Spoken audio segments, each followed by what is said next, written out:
Honor, glory, lies to make idiot boys want knighthood, and idiot girls spread their legs for it.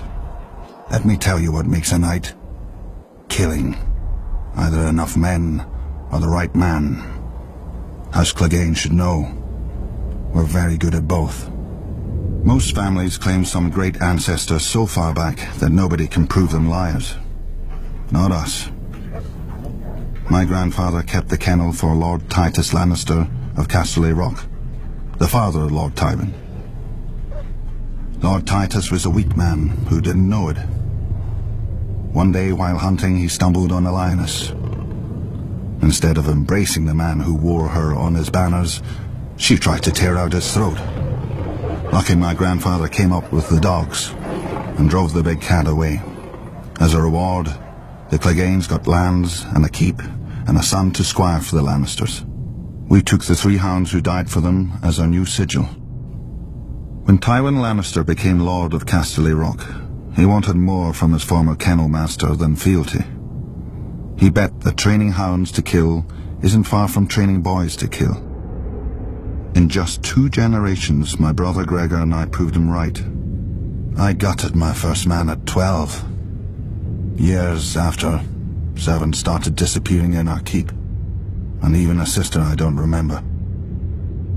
But nobody could prove anything against Gregor, or dared if they caught him at it.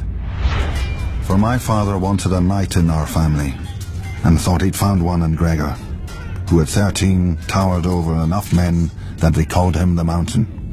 Sure, Gregor looks quite the champion from a distance, but a mountain can't cleave a man in half with one blow, and won't break a wench's face if she talks. Through Lord Tywin's influence, Prince Rhaegar Targaryen kindly anointed my brother personally. A great honor for our family, everyone said. 1 year later, Sir Gregor chivalrously sacked the prince's city, brained the prince's baby, and raped and murdered the prince's wife, winning our family yet more honor from the new king and queen. Soon after, my father died. They say in a hunting accident.